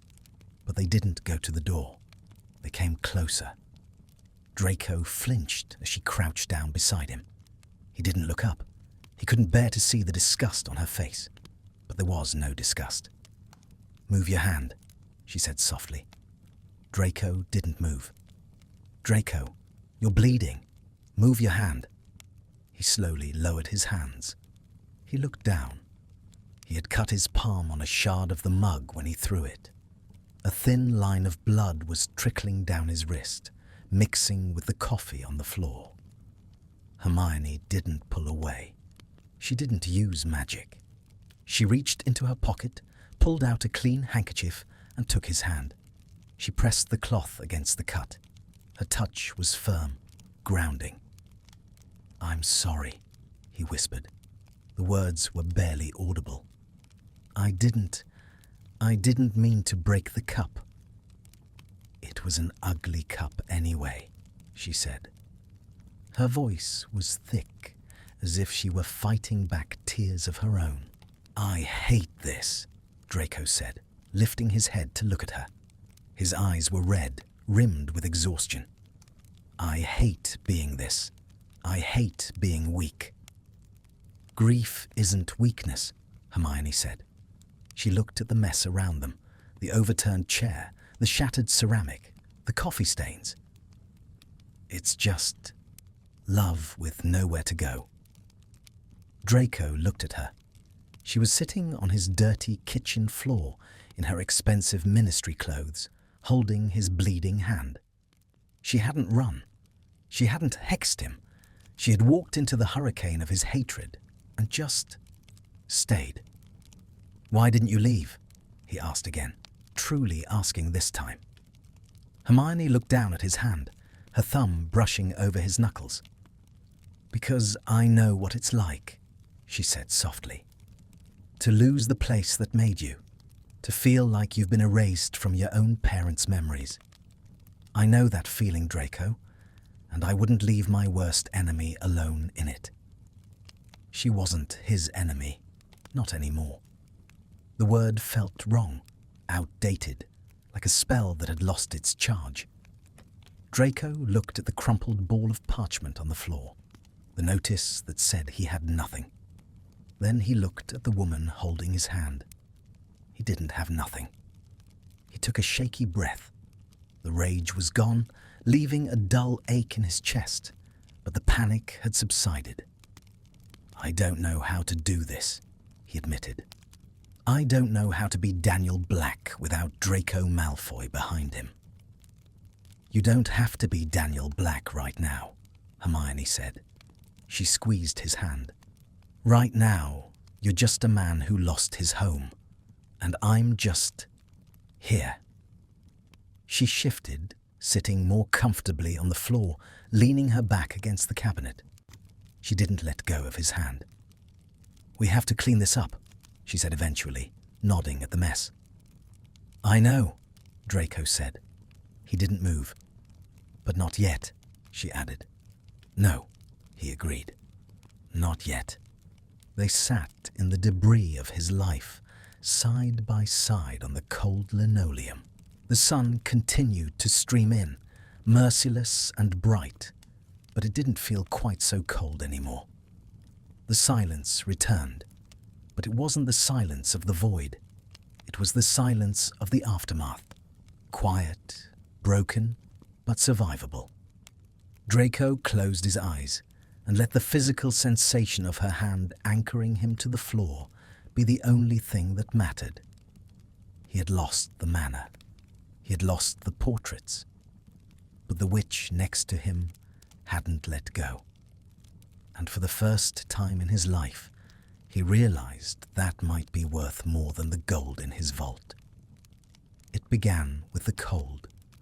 Not the damp, pervasive chill of the London flat that Draco had grown accustomed to, but a deep, rattling shudder that started in the marrow of his bones. He woke in the middle of the night, his teeth chattering so violently he bit his tongue. He curled into a tight ball under the thin duvet, but the shivering wouldn't stop. It felt as though his blood had turned to ice water. Then, an hour later, the ice turned to fire. He threw the covers off, gasping for air. The room was spinning, a nauseating carousel of shadows and streetlights. His skin felt too tight, sensitive to the brush of the cotton sheets. His head throbbed with a dull, rhythmic pressure behind his eyes, like a bludger hitting a wall over and over again. Poison, his mind supplied. Someone has slipped a draft into the water supply. He tried to sit up, but his limbs were heavy, leaden. He collapsed back onto the pillow, groaning. In the manor, a house elf would have appeared at the first sign of distress. Narcissa would have been there with a cool vial of pepper-up potion, and the sickness would have been banished before he could fully register the discomfort. Here, there was only the dark, the sweat soaking his t-shirt, and the terrifying realization that his body was failing him. He lay there for what felt like days, drifting in and out of a delirium that tasted of copper and ash. He saw things in the shadows. The flicker of the fiend fire in the room of requirement, licking at the ceiling. The snake, Nagini, sliding across the floorboards. He tried to reach for his wand to banish them, but his hand only grasped empty air. "Mother," he croaked into the silence. "Please." There was no answer, just the sound of rain against the window, relentless and indifferent. Time lost its shape. Day turned to night and back to grey again. He managed to crawl to the bathroom once to drink from the tap, the water tasting metallic and foul, before collapsing back onto the rug in the hallway. He couldn't make it back to the bed. The floor was cooler. He pressed his burning cheek against the linoleum and closed his eyes, waiting for the end. This was it. This was how the ministry killed him, not with a curse, but with neglect, a slow biological decay. He didn't know how long he lay there before the door opened. He heard it, the scrap of metal keys, the click of the lock, but it sounded miles away. Footsteps approached, rapid, heavy footsteps. "Malfoy!" The voice was sharp, urgent. Draco tried to lift his head, but his neck muscles refused to cooperate. "Don't," he mumbled, the words slurring. "Don't look." He felt a hand on his shoulder, then a hand on his forehead. It was cool, shockingly, blissfully cool. He leaned into it with a pathetic whimper. "You're burning up," Hermione's voice said. She sounded scared. He had never heard her scared like this. Not for him. "Draco, can you hear me? How long have you been like this?" "The fire," he whispered, his eyes squeezing shut against the sudden light she must have turned on. "It's burning the walls." "There's no fire. It's a fever. You have a fever." Arms went around him, stronger than he remembered. She hauled him up, her shoulder digging into his armpit. He was dead weight, his legs useless, but she managed to drag him the few feet back to the bedroom. She practically threw him onto the mattress. "Stay," she ordered. "I can't go. Anywhere," he breathed, the room tilting dangerously. She disappeared. He heard water running, cupboards opening and closing, the clatter of glass. She returned with a bowl of water and a cloth. She sat on the edge of the bed, the mattress dipping under her weight. She wrung out the cloth and placed it on his forehead. The relief was so intense, so immediate, that tears pricked his eyes. He let out a long, shuddering breath. "Am I dying?" he asked. He meant it. He felt like he was being cooked from the inside out. "No," Hermione said firmly. She was wiping his face now, his cheeks, his neck. Her touch was brisk but gentle. "It's influenza, the flu. It's miserable, but it won't kill you." "I need..." potion, he rasped. Pepper up. I can't give you potions, Draco. Your core is bound. Magical remedies could react violently with the suppression charms. We have to do this the Muggle way. Barbaric, he muttered. Paracetamol and hydration, she countered. She slid a hand behind his neck, lifting his head. Drink, slowly. She held a glass of water to his lips.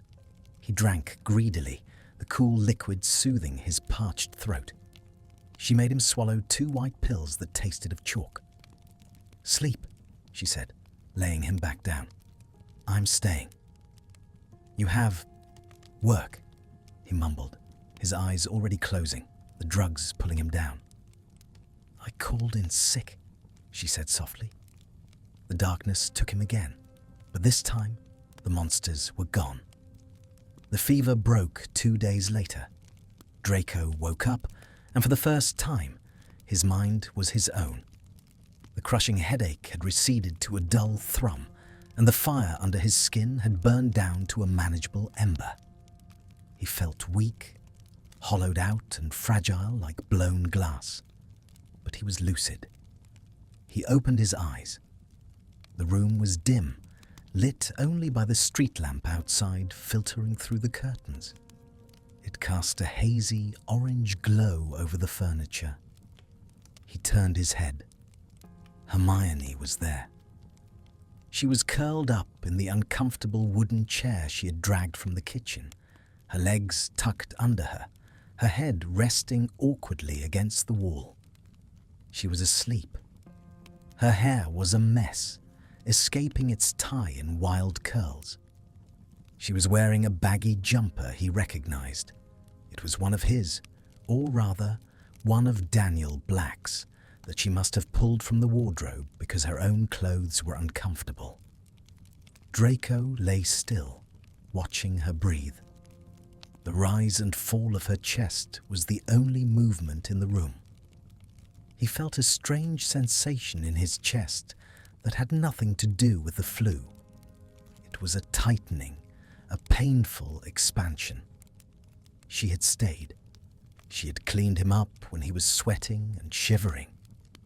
She had held the cup to his lips. She had listened to him babble about his mother and the war, witnessing him at his most pathetic, his most animalistic. And she hadn't looked away.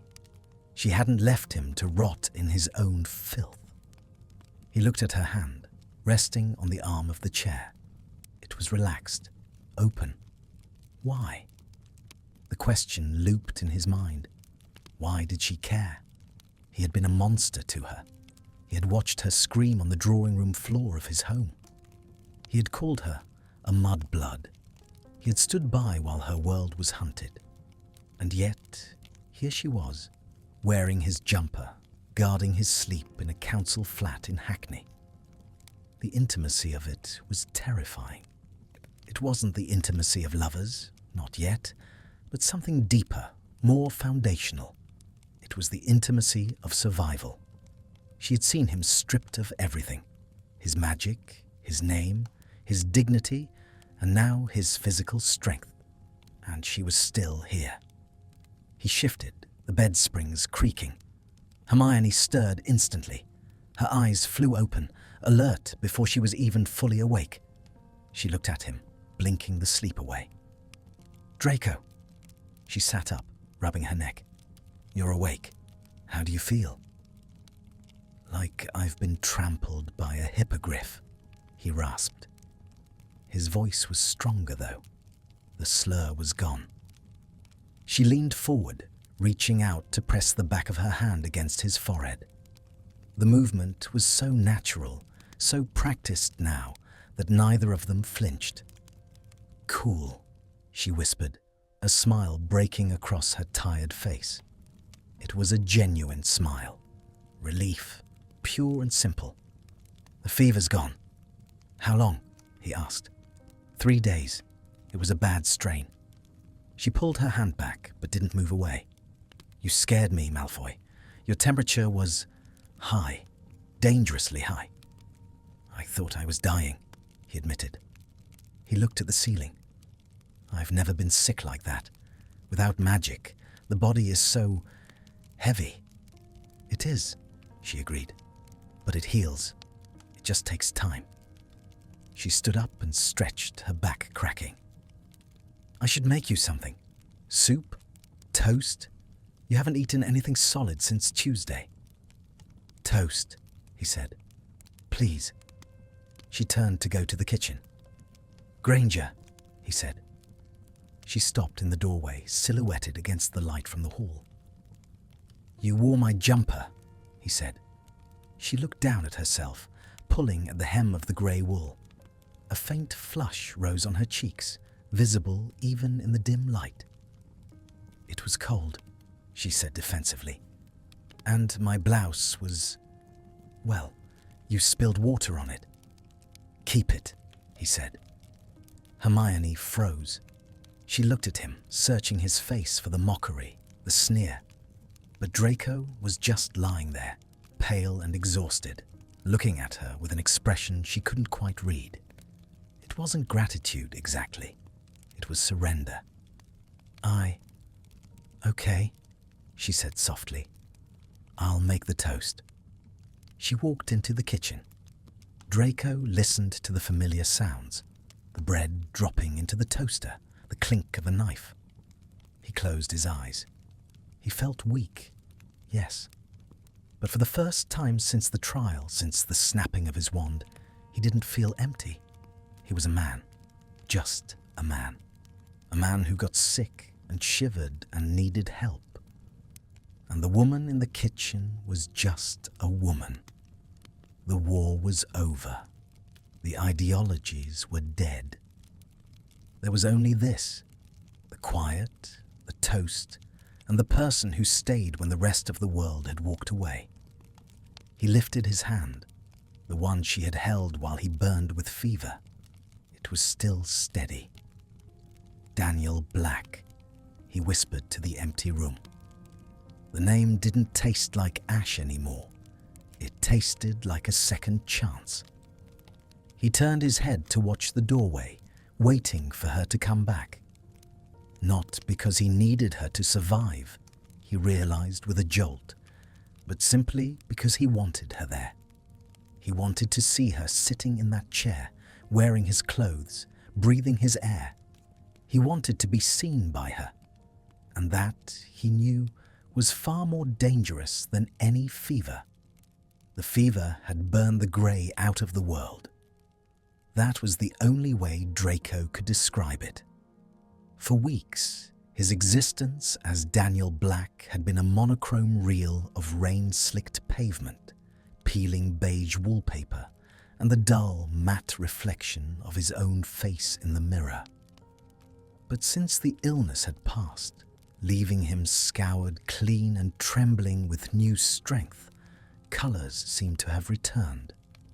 The blue of the gas flame, the yellow of the sponge on the counter, the deep, rich amber of Hermione's eyes as she stood across the kitchen from him. It was Friday. She shouldn't have been there. Her check-ins were Tuesdays.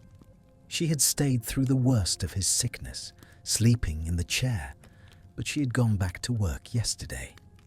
And yet, this evening, there was a knock. She had stood there with a bag of groceries and a flimsy excuse about checking his boiler pressure. They both knew the boiler was fine. Now, the dinner plates were cleared. A meal of pasta and tomato sauce, simple and terrifyingly domestic. And the silence in the flat was thick enough to choke on. Draco stood at the sink, washing the dishes. It was a chore he had loathed at first, a visceral reminder of his servitude to the mundane. But tonight, the warm water felt grounding. The repetitive motion of scrubbing was a distraction from the woman standing 3 feet away. Hermione was drying. She took the wet plate he passed her, the ceramic slick with suds. Her fingers brushed his, a fleeting, accidental friction of skin against skin. Draco froze. The contact sent a shockwave up his arm that had nothing to do with static electricity. It was a jolt of pure, unadulterated awareness. He didn't pull away. Neither did she. For a heartbeat, they stood suspended over the sink, connected by the wet porcelain. The water ran from the tap, a steady, rushing noise that filled the silence, but Draco could hear the beat of his own heart, heavy and erratic. "You missed a spot," Hermione whispered. Her voice was breathy, lacking its usual command. Draco looked down at the plate. It was perfectly clean. He looked up at her. The kitchen was small. Too small for two people with this much history, this much unspoken wreckage between them. The overhead light was harsh, but it didn't matter. He saw her. Not the war heroine. Not the ministry official. Not the mudblood he had been taught to despise. He saw the woman who had wiped the sweat from his brow. He saw the curve of her throat, the pulse fluttering visibly beneath the skin, the way her lashes cast shadows on her cheeks. "I didn't miss anything," he said, his voice low and rough. He let go of the plate. Hermione caught it, her grip fumbling slightly, clutching it to her chest like a shield. "Draco," she began, a warning or a plea.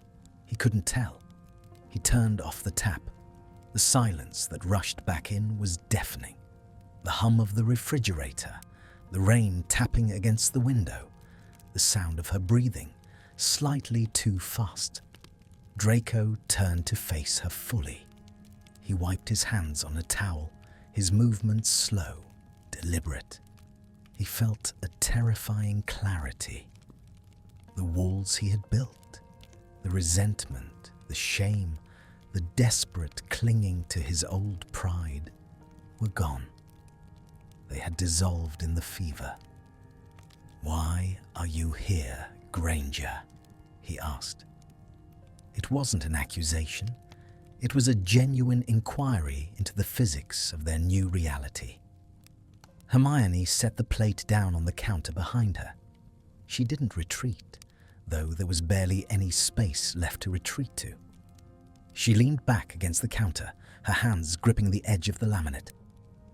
"I told you," she said, her eyes darting away from his. "The boiler." "Liar," he cut in softly. Her head snapped up. Her eyes met his, defiant and wide. "You're not here for the plumbing," Draco said, taking a step closer. He was encroaching on her space, violating the professional boundary she clung to. "And you're not here because the ministry ordered you to be.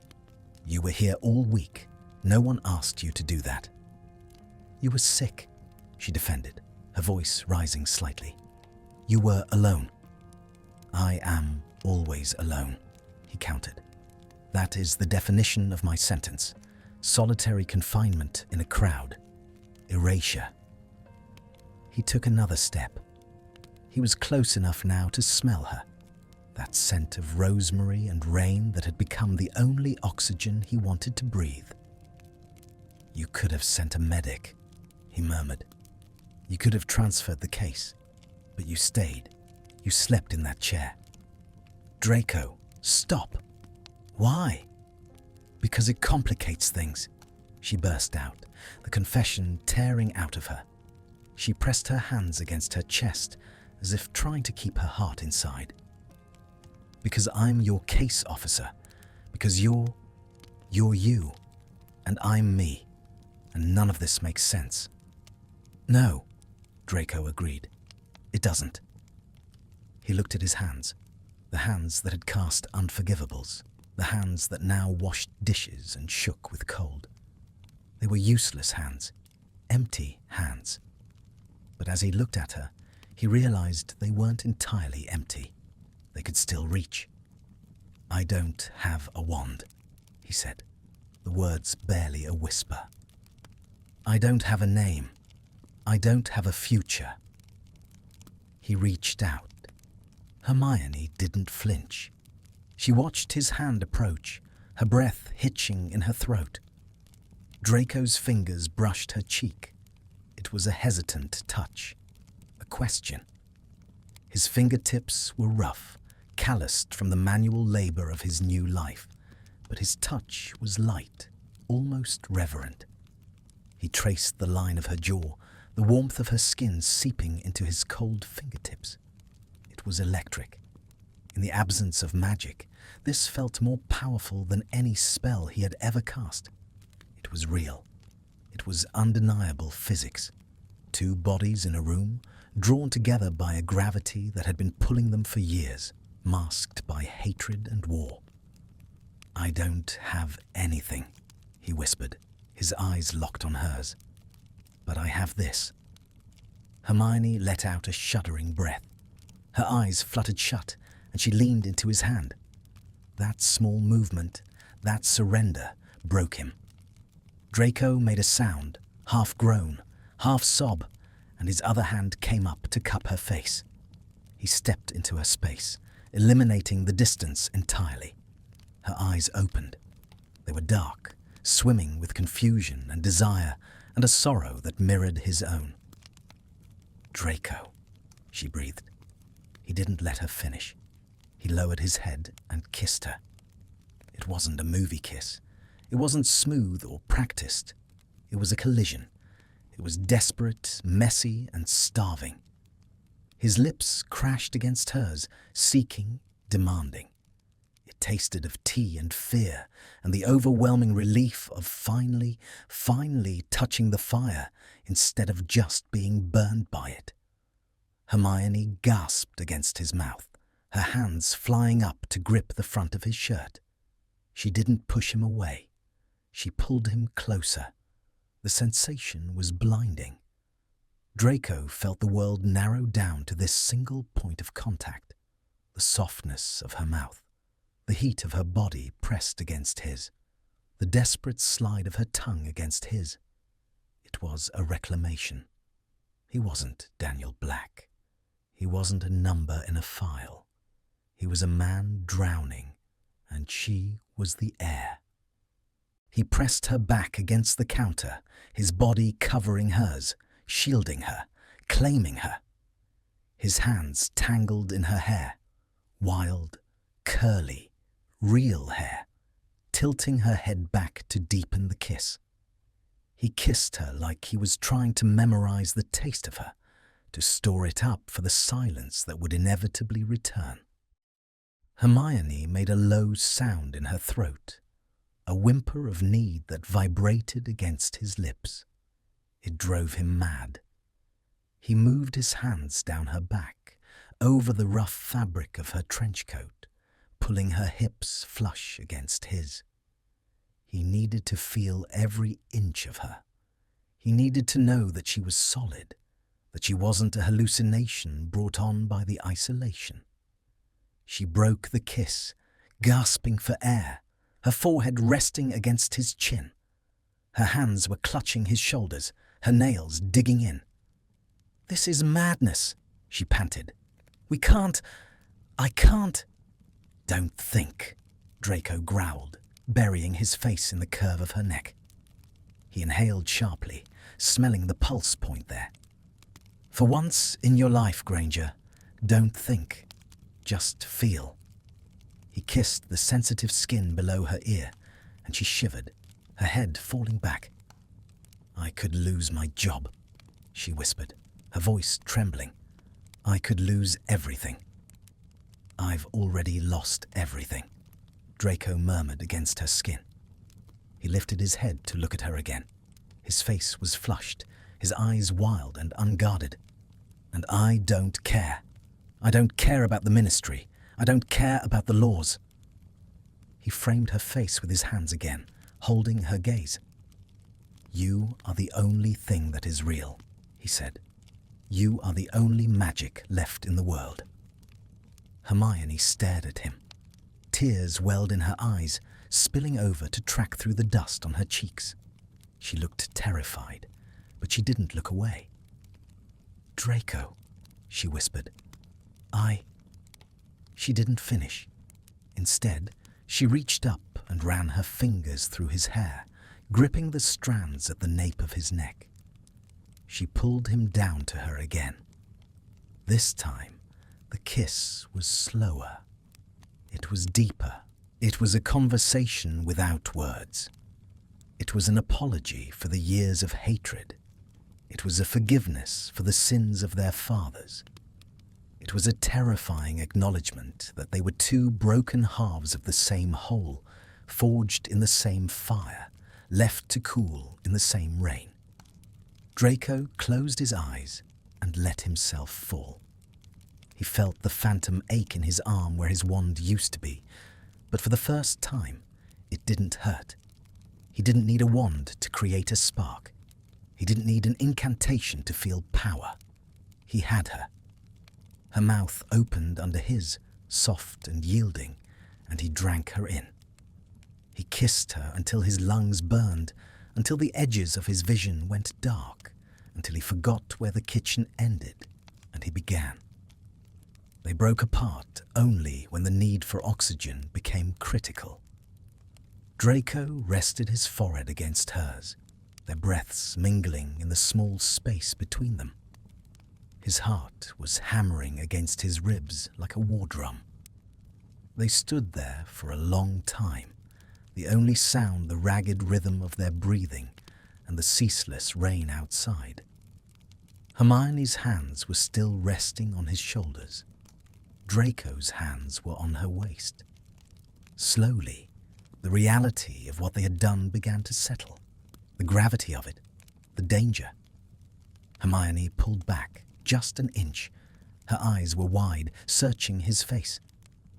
"What does this mean?" she asked. Her voice was small. Draco looked at her swollen lips, her flushed skin, the fear and the hope warring in her eyes. He didn't know the answer. He didn't know what tomorrow would bring. He didn't know if this would save him or destroy him. But he knew one thing. "It means," Draco said, his voice steady, "that I am not erased. Not anymore." He brought her hand to his lips and kissed her knuckles, a gesture of old-world chivalry that felt strangely at home in this Muggle kitchen. "And neither are you."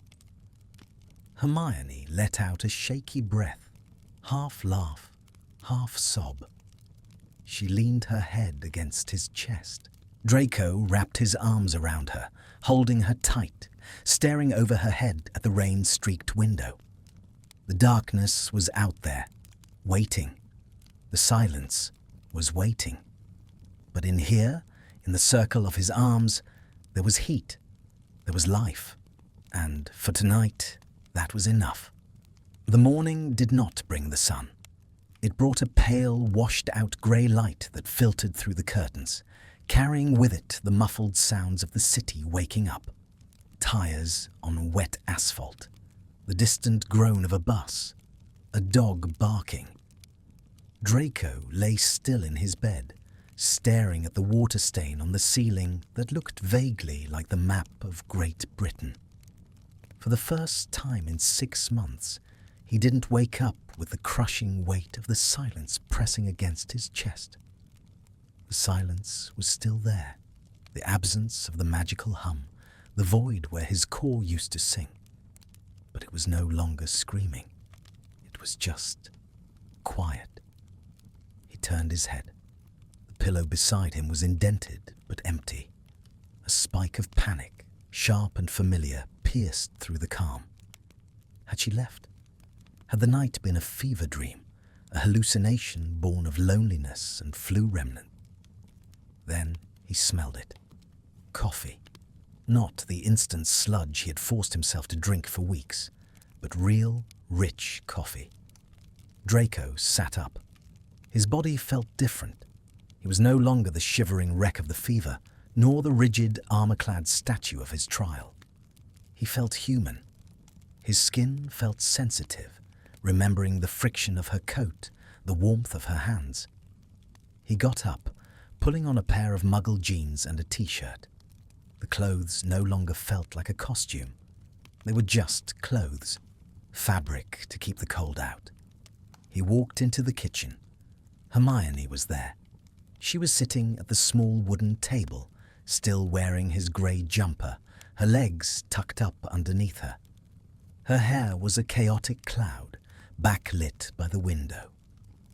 She was staring down at the papers spread out before her. The official ministry forms, the weekly report that determined his fate. She looked exhausted. There were dark smudges under her eyes, and she was chewing on the end of a biro, a nervous habit he remembered from the library at Hogwarts. She didn't hear him enter. Draco stopped in the doorway, watching her. He felt a surge of something that terrified him. It wasn't desire, though that was there, lurking under the surface. It was possessiveness. Not the entitlement of a Malfoy who owned the world, but the desperate, clawing need of a man who had found the only thing worth keeping. "You're going to chew through the plastic," he said, his voice rough with sleep. Hermione jumped, the pen clattering onto the table. She spun around, her eyes wide. When she saw him, her expression softened, but the tension in her shoulders didn't leave. "You're awake," she said. I made coffee. I found a cafetiere in the back of the cupboard. I don't know if you knew how to use it." Draco walked over to the counter. The cafetiere was there, plunging rod depressed, dark liquid waiting. "I didn't," he admitted, pouring 2 mugs. "I assumed it was some sort of primitive torture device." "It pushes the grounds down," Hermione explained unnecessarily. Her voice was tight.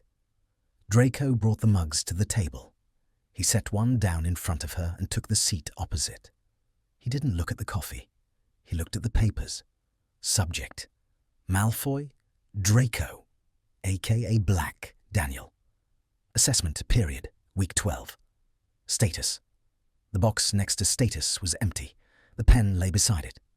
"You have to file it," Draco said quietly. Hermione looked down at the form. She reached out and touched the paper, her fingers trembling slightly. "I have to report everything," she said. "That's the protocol. Any deviation in the subject's behavior, any fraternization." "Fraternization," Draco repeated, testing the weight of the word. "Is that what we're calling it?" "It's grounds for reassignment," she whispered. She looked up at him, her eyes burning. "If I write down what happened, if I even hint at it, they'll pull me off the case. They'll send someone else, a sterile bureaucrat who will check your pulse, sign the voucher, and leave." Draco felt a cold hand grip his heart. "And you?" "I'll be reviewed, probably suspended, maybe fired." "Then lie," Draco said. The solution was simple to him: Slytherin's self-preservation. "Fill out the form. Say I was hostile. Say I threw a cup at the wall, which is true.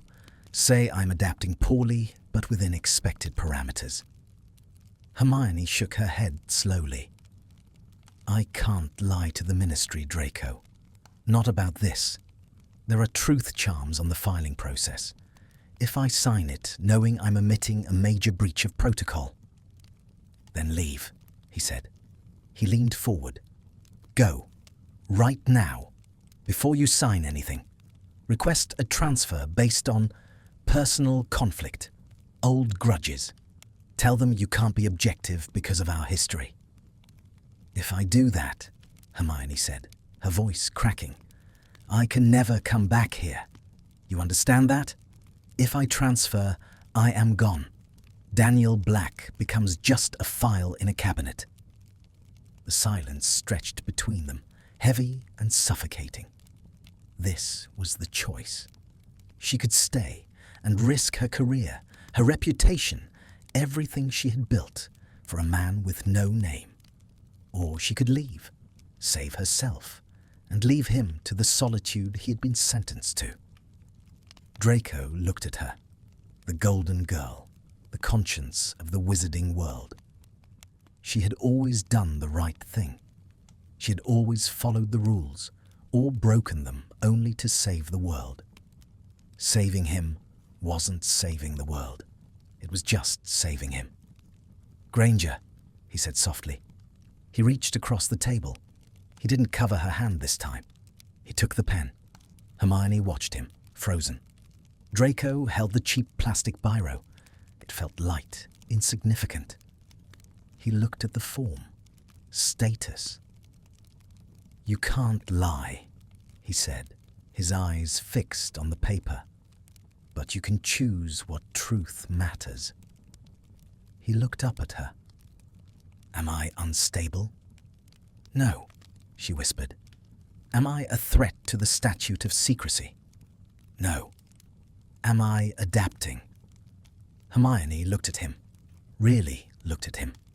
She saw the man who had learned to light a pilot light, the man who had walked through Muggle London without a wand, the man who had kissed her in a kitchen that smelled of rain and soap. "Yes," she said. "You are." Draco handed the pen back to her. "Then write that," he said firmly. The rest isn't for the ministry. It's not for the report." "It's a lie of omission," she argued, but her fingers closed around the pen. "It's privacy," Draco corrected. "Something neither of us has ever had." Hermione stared at the pen, then at him. She took a deep breath, the air shuddering in her lungs. She looked down at the paper. With a decisive, scratching sound, she checked the box marked "Stable, Making Progress." She signed her name at the bottom. Hermione J. Granger, Senior Case Officer. The ink glistened for a second, then dried. The paper didn't burn. The truth charms didn't flare. The magic accepted her judgment, because in the most fundamental way, it was true. Hermione exhaled, a long, releasing breath that slumped her shoulders. She pushed the papers aside. "It's done," she said. "I'm still your case officer." "Good," Draco said. He picked up his coffee, his hand steady. "Because the boiler is making that noise again, and I refuse to call the council." Hermione let out a laugh, a startled, bright sound that cracked the grey morning open. "You are insufferable." "I am consistent," he drawled, taking a sip. "The coffee is excellent, by the way." Hermione smiled, but her eyes were wet. She reached for her own mug, wrapping her hands around it. "What do we do now?" she asked. The question hung in the air, vast and unanswered. Draco set his mug down. He looked around the flat. The peeling paint, the mismatched furniture, the smallness of it all. It was a prison. It was a cage. But looking at Hermione, sitting across from him in his jumper, he realized it wasn't a cage anymore. It was a cocoon. "We eat breakfast," he said. "Then you go to work. You file your report. You be Hermione Granger.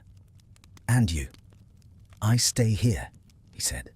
"I go to the library. I buy groceries. I be Daniel Black." "And then?"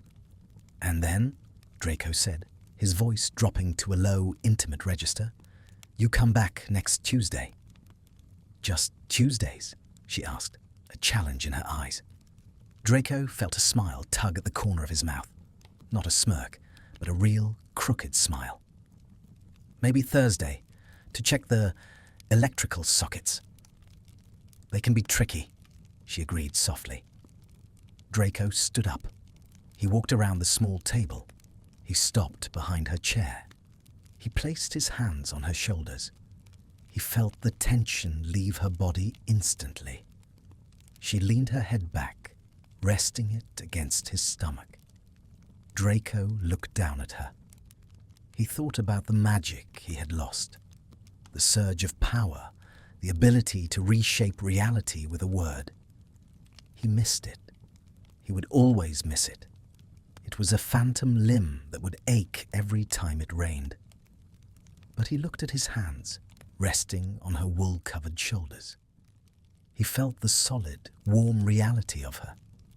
He realized then that magic was just a tool for connection, a way to touch the world. He didn't have the tool anymore, but he had the connection. He slid his hand down to rest against her neck, his thumb brushing the pulse point. "I'm not him anymore," he said quietly, speaking to the room, to the past, to the ghosts. "Draco Malfoy is gone." Hermione reached up, covering his hand with hers, her fingers interlaced with his, locking them together. "I know," she whispered, "but I like who's left." Draco bent down and pressed a kiss to the top of her head. It was a benediction, a seal. Daniel. He tested the name. It felt strange on his tongue, but not heavy. Daniel Black. "Daniel," Hermione repeated. She turned in her chair, twisting to look up at him. She reached up and pulled him down for a kiss, slow, deliberate, and full of promises. It wasn't a kiss that fixed the world. It didn't bring back the manor. It didn't restore his wand. It didn't erase the scars on her arm or the mark on his soul. But it was real. When they broke apart, the rain had started again outside, a gentle, rhythmic drumming against the glass. Draco walked to the window. He watched the grey London street below. A man was running for a bus. A woman was opening a shop. It was a mundane, magicless world, a world of silence. He looked back at the table. Hermione was watching him, her hand resting over the spot where his hand had been. Draco placed his hand on the glass, feeling the cold seep through. He didn't pull away. He was empty of power, stripped of his name, and exiled from his history. But as he looked at her, he knew the truth that no ministry law could touch. He was seen. He was known. And for the first time in his life, he was free.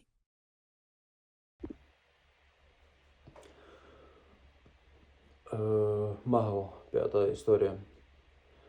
Thank you for listening to this story. For me, this was not just a story about magic, it was a story about silence. We often think that magic is loud. We think it is about big spells, battles, and bring lights. But in this story, I wanted to show a different kind of magic. Real magic is quiet. It is a warm cup of tea on a cold day.